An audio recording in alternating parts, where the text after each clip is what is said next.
Welcome to the latest episode of 5 on the Floor on the 5 Reasons Sports Network. Thanks for joining us on your favorite podcast app. We're on Podbean, Spotify, Google Podcasts, Apple Podcasts. We're also on Dash Radio on their Nothing But Net channel every single weeknight at 7 p.m. Also, check us out on 5 Reasons YouTube before Floor, an hour before every game. Post up 5R actually as we speak. That's going on right now. Make sure you hit the like and subscribe button. You'll get all of our content throughout the week on all the South Florida teams. You can also find written content on the South Florida teams at 5reasonsports.com. Spell that one out. That does not have a paywall. Also, check out the great sponsors of the 5 Reasons Sports Network. So many of our sponsors are here and local. That includes CPT of South Florida, which has been providing small and medium businesses with the technology they need for decades. They specialize in cloud hosted phone systems and managed IT. Reach out to TJ.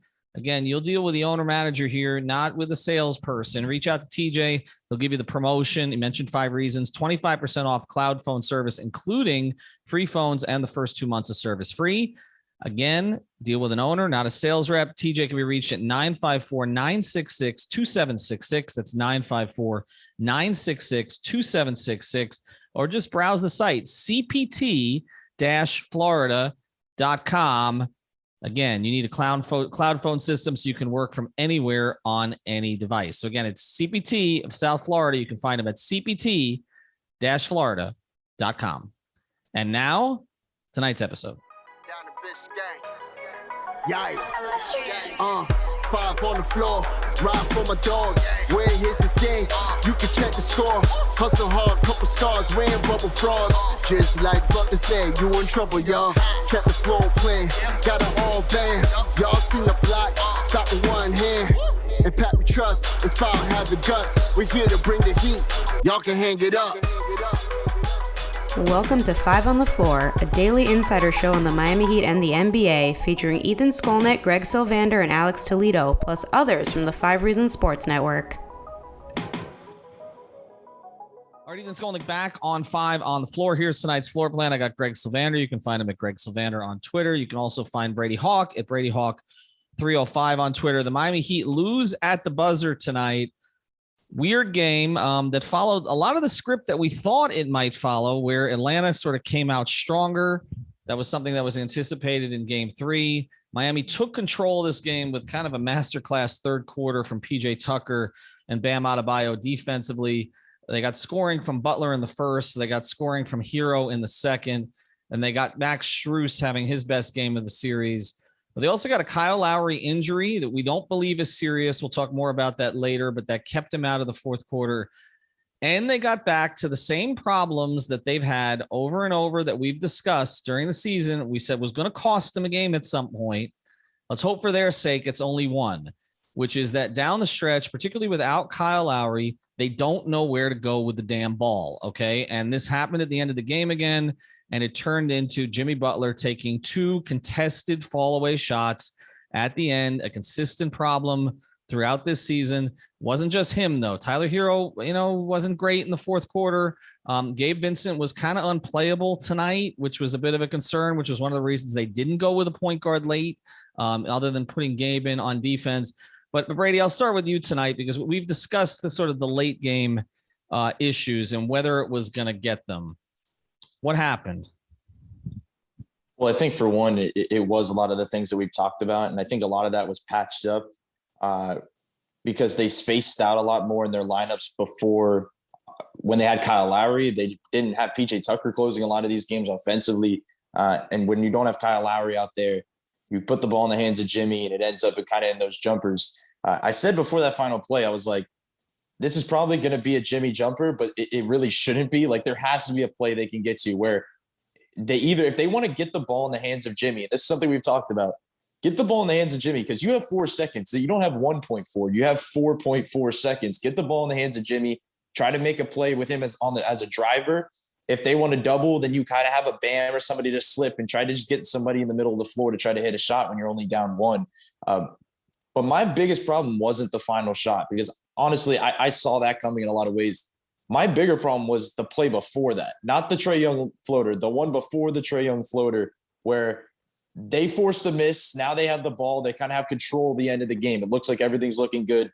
Now they're kind of just going through the motions, waiting until there's 6 seconds on the clock to try to create something. And then it's Jimmy Butler with a wild fadeaway contested mid-range jumper right inside the 3-point line that allows Trae Young to go in the other direction. So that's what led to this. Like, in my opinion, it's just not the inbound that should be talked about. It should be that. That's the late game offense that's problematic. That when I think this team plays for the shot clock too often. Like, they don't play for the best shot. They just say, okay, we're going to create when there's 6 seconds left and we're just going to get whatever comes. Like, if there's a good shot, especially if you're known to be a team that is not great late game, if there's a shot with 12 seconds on the shot clock and you have an open lane, take that shot. And then you go and play defense that you revolve your team around up 3 points. Like, so that kind of stood out to me. Like, Jimmy Butler had good moments in this game, but just the late game stuff when Kyle Lowry's not on the floor, like, it definitely stands out. And I think also, I do want to say, Tyler Hero should probably have the ball there in that inbound. Like, I don't think that's crazy to say either, even though Jimmy hit a pretty wild fadeaway three in that corner to get them in that position. 4 seconds left, down 1, Tyler Hero needs the ball right there.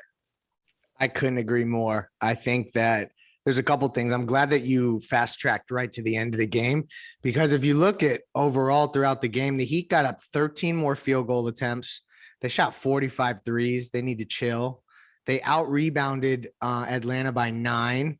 So there's a lot of things that point to the Heat having some advantages. And to your point, it's like they stopped running offense late. And I think that we are approaching the time where it doesn't need to be that they hand the keys to Tyler every possession late, but I think just the element of surprise, like on the broadcast, I think it was JJ Redick who started out as they were coming out of the timeout saying, well, this is going to Jimmy Butler. Well, we all knew that.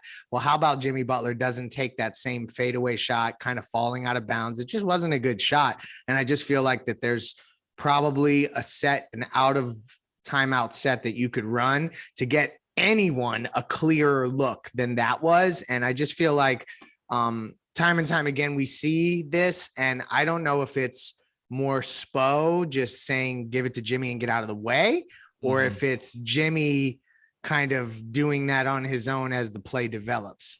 I'm not stunned that it happened the game after Jimmy had 45. I feel like that plays into this. And it's funny because we were texting during the game, and there's a lot of stuff to get to in this game that was interesting. And we are going to get to it after the break, but we did want to start at the end because the end is what matters. These are playoff games. And we talked about this, like it's going to cost them eventually. Okay. But we talked about it. Jimmy was a little after the first quarter. And after obviously, he took the hit early. He was kind of passive for good stretches of this game, but it doesn't matter how passive he is. He's going to grab the reins at the end. And you're right. We don't really know 100% whether it's him or whether it's Spoelstra just deferring to him. And it's like the old Wade thing, and I'll live and die with Dwayne Wade at the end of the game. And even when he said the other day, Dwayne, Jimmy has a lot of those Dwayne qualities. Spo looks at Jimmy like that. But there were other issues here, though. And I'm with both of you guys on both of those two shots, and particularly the penultimate shot, the second to last one. But the other issues here are, they can't get into offense without Kyle in these situations. So it doesn't seem to matter who it is. Tyler was a little loose with the ball again at times in the fourth quarter, which makes it harder to turn it over to him. Gabe was bad tonight. We just got to acknowledge that. Like, he was not good. Like, as good as he was in game 2, he was that bad tonight. He was kind of unplayable offensively. It wasn't just the shooting. And so I know what's happening here, and because it was already happening, play Oladipo, but you're not putting Vic in that situation, in that spot. Okay. It's not going to happen. So, the option was to get space. Strus was the guy, not Robinson, that was going well tonight. So he was going to play there, but you're right, Brady. It's a weird thing with PJ because PJ to me was their best player tonight. I mean, PJ turned the game around in the third quarter. He also made the critical 3 from the corner, which put them ahead. So I'm not going to be critical of PJ Tucker tonight. They wouldn't have been in this game without him. But you're right. Down the stretch of these games, he's not the ideal option to have out there. It just gives you one fewer guy that can create something. And then, we have to acknowledge also, and I will do more of this the second part of the episode, there's no reason to count on Bam offensively in this series. It's not going to happen. It's not going to happen. He's not looking for it. They're not looking for him. He's not looking for it. So you weren't really going to run Hero Bam pick and roll there, like getting Bam involved in the action. Like, I don't feel like that was going to go anywhere anyway. Right. So I hate the Jimmy Butler fadeaways in those situations, but I also say, what were the options? Like they weren't really running anything, Brady, that was going to work. Yeah, I think Tyler is kind of the answer to that, like that he is the option. But I will say, for one, PJ Tucker was the best player probably for them tonight, and that should be said first.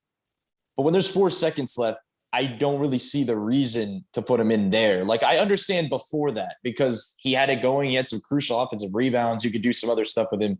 But when there's 4 seconds left and he's not a movement shooter, they're going to dip up off of him, and they could probably double Jimmy like they kind of did. I have to rewatch that play again, but there's different things you can do there that it just makes it a lot harder. And I think about Jimmy, it's also there was a play before that, thinking about the PJ Tucker corner 3 that kind of put them up 1. Jimmy drives to the middle of the lane. They doubled Jimmy because Bogdanovich kind of crossed over to double and wait for him by the rim. He swoops in, kicks it out to PJ. BJ, it's the 3. That's when everything works, is when we talked about this so many times. When it gets into those late game possessions or later game possessions, they don't go to the driving kicks. It's okay. It's just drive. There's no kick. And when there is a kick, it's a drive again and there's no kick. So it's a little bit weird. I don't really know what they could have done, as you said, because Lowry being out changes things, not just as a setup guy, but the thing we talked about is that you mentioned the Hero Bam pick and roll. The thing that's worked all series is the Jimmy Lowry pick and roll, because there's just advantages there, as we've talked about. They didn't have an action to really go to. Like, you could go to the Jimmy Bam, but they can go under that screen. The Tyler Jimmy pick and roll is not really a thing you want to go to in that part of the game, because you mentioned Tyler's a little loose with the ball. You're not going to make him try to hit the roller. I think you use him as a scorer. But they just didn't have many options. That Kyle trying to changes that. But either way, there was just some questionable things there that I think we're going to have conversations about all along this playoff run. That there's going to be points when we can talk about having a complete team, complete defense, complete things, but there's going to be points where they don't have a complete closer that you trust with 4 seconds left down 1. And that's just the way it is. All right, we're going to pivot next after the break to the defense, because they played sublime defense for like an 8-minute stretch, but didn't get stops at the end of the game. So I don't want to focus just on the offense here. They gave up too much to Atlanta tonight, ultimately. We'll talk about that. And also we'll get into the ramifications for the series as a whole, because, I mean, let's just acknowledge it. Whatever you think of the Atlanta Hawks, it's a series now. It's 2-1. And, that's, you wanted to be closing this thing out, because it looks like Philadelphia may close their thing out. Before we move forward, though, I want to tell you about a great sponsor of the 5 Reasons Sports Network. Our friends over at U-Brake Wheel Fix, the wheel repair, refinish, and custom wheel specialist. They offer the big 3 of all your car wheel needs with over 20 years of experience. They're based for now in North Miami. They're going to be moving to a bigger facility, but right now they're at Biscayne and Northeast 146th Street. You can find them on Instagram and Facebook at U-Brake Wheel Fix. That's the letter U, Brake Wheel Fix, or ubrakewheelfix.com. They can do the custom wheels for you with all your favorite brands, and they offer no credit check financing up to $5,000 for a new set of wheels. As I always say, mention 5 Reasons. You will get a discount. The phone number is 305-748-0112. That's 305-748-0112. ubrakewheelfix.com. Say hello to Mark and everybody down there. And again, get yourself a discount, changing the way that you see wheels. Let's get to the defense, guys, because look, they were down in this game, and then they just, full clamps there. Tucker and Bam in particular, defense. And that's why I don't want to, get into like the whole thing again about whether Bam is getting over COVID. Defensively, he looks great. So it's just aggressiveness and, usage on offense at this point. But the two of them were unbelievable. PJ Tucker on Trae Young tonight was outrageous. But they couldn't get stops at the end. They had their core group out there. I thought Max played pretty good defense for most of the game too. There was the one kind of, he's going to get foul calls on him when he's guarding Trae. It's just going to happen. There was the one cheap call down by the right sideline that didn't look like a foul at all to me. But Trae's going to get some of those. But look, they did the number on Trae again. Like, he didn't hurt them. Bogdanovich hurt them. DeLon Wright hurt them at times during the game tonight. If you were to say nothing from very little from Trae, from a field goal perspective, he had 5 field goals, I think. John Collins didn't give him anything offensively. And they still, what did they end up with? 109, 111. I haven't checked the final score. So I mean, they scored enough to win this game. What went on? We'll go to you first in this break. What went on defensively down the stretch of the game? Well, I want to say that like it should be said that a loss shouldn't change the fact that there are good things that can happen. Like if Trae Young misses that floater, we're sitting here talking about how great their defense was in this game because it was. PJ Tucker, I had that one play in my mind where Trae Young just keeps trying to cross him and he's just staying there and he keeps turning his body because his feet are just so quick for his size that he did a good job on him. Bam sent that one double that ended up, he dove forward and went out of bounds and ended up staying with them. But there was good moments they had on Trae Young. The one thing I said on yesterday's Floor is Yours and today's Before Floor was that if Atlanta won this game in game 3, it wasn't going to be because Trae Young had 40 or he had a big game. It was going to be because the shooters collectively played well. And that's what happened here. Like they have to deal with Trae Young so much. He still puts so much pressure on your defense that a Bogdanovich can go 4 of 9 from 3 and 7 of 17 from the field, which I thought he controlled things well, where he was getting to, if he had Tyler on his back, he was able to get in the post and kind of, he had that one bank shot early. They had Hunter who had, I think of that face up he had early where he was just pulling it. Like they were not, it wasn't even like in my head at halftime when I looked at the stat sheet, I was like, they have to be out shooting them crazily from 3. They weren't. I think they had like 5 threes made at the half, but it was just because they were kind of controlling the mid range in general, that it wasn't just the 3 ball, but particularly late. I don't even think they did a terrible job. That one run they had wasn't exactly late, but that one, I think it was 21-7 run they went on. It's just the way it is. Like there was plenty of those shots. The one Bogdanovich 3, Bam's in his face. The other one, I think it was Bogdanovich as well. Jimmy jumped out at him.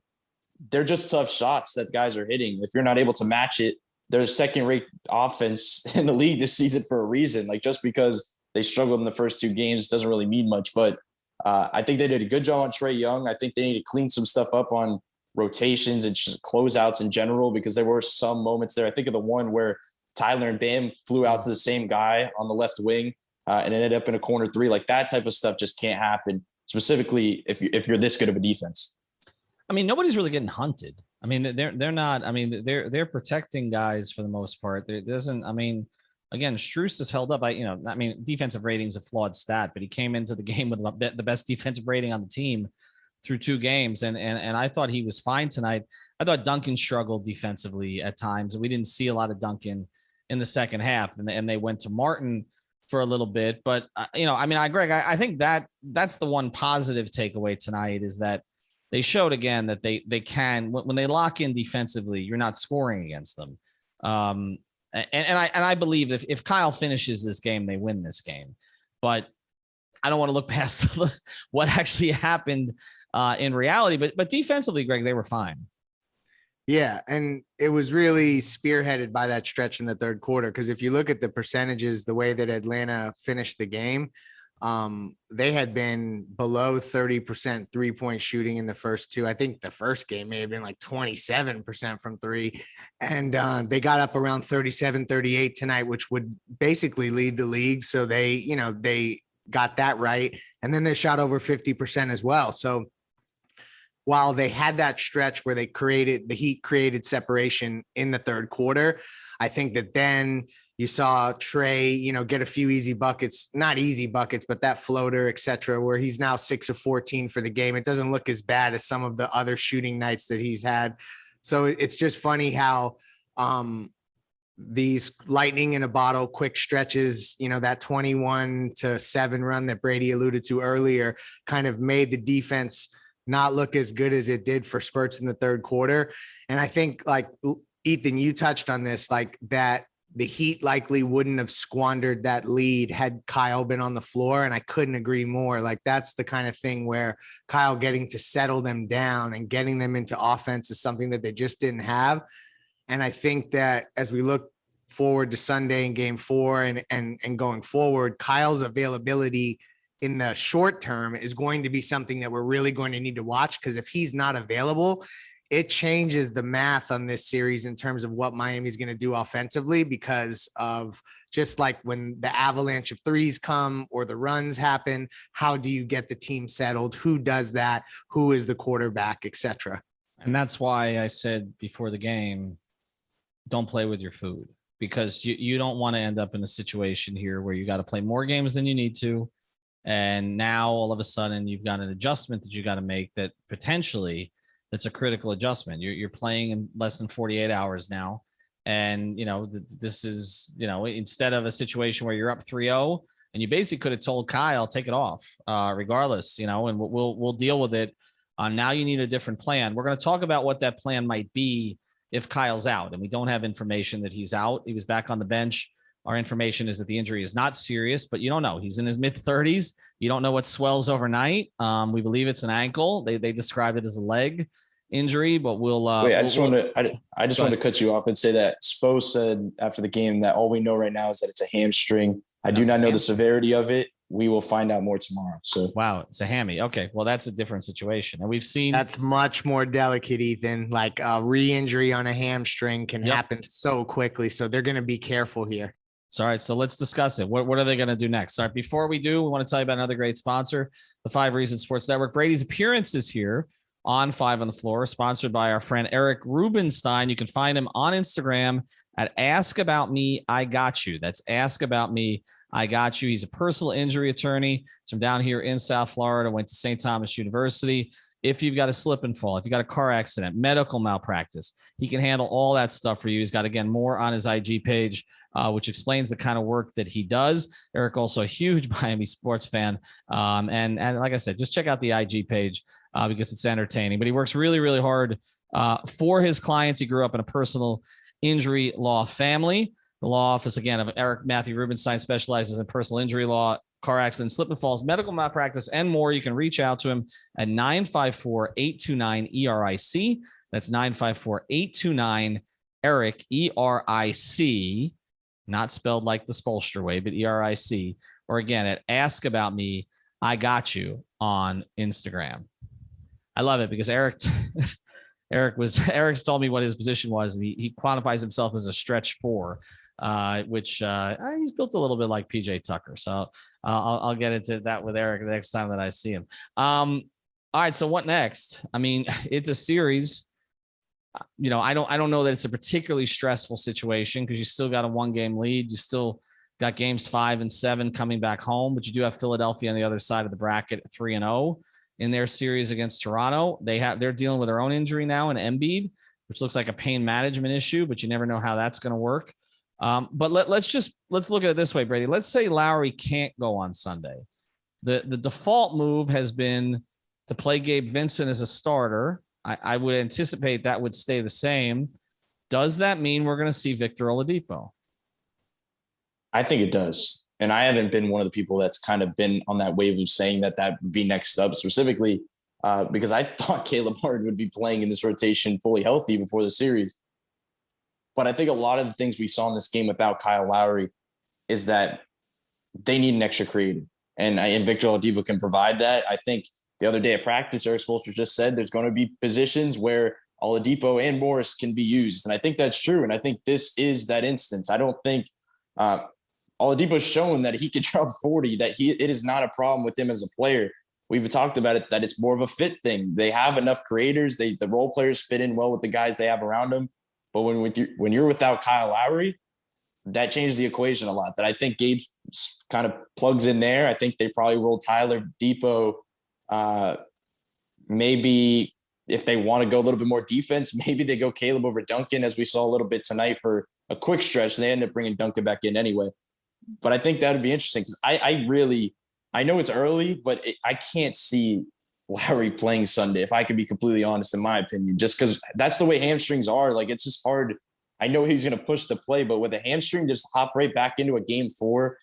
It's just hard to see that. And I think you're also unwilling to totally make that push when you have a guy in Victor Oladipo, a former All-Star, number 2 overall pick, that's sitting there, that's waiting to be used. I think he can be useful, but then not to look too far ahead, but I know what's going to happen. If that does happen, he has a big game and then it's all rotation talk all over again. But either way, I do think that's kind of the next man up. I mean, the fans want it, Greg. Not that that's the reason they're going to do it, but I mean, this is why you were getting him ready, right? Like, I mean, no, that's true. I still don't know that Lowry being out is going to mean that Oladipo slides in, and maybe I'll be totally wrong, but I just don't know that that's the guy that replicates anything that Kyle does. So I think they're going to have to get more creative than that. And maybe I'm wrong. Maybe they'll just transfer the ball handling and facilitating duties to others, get Depot on the ball more and do things that way.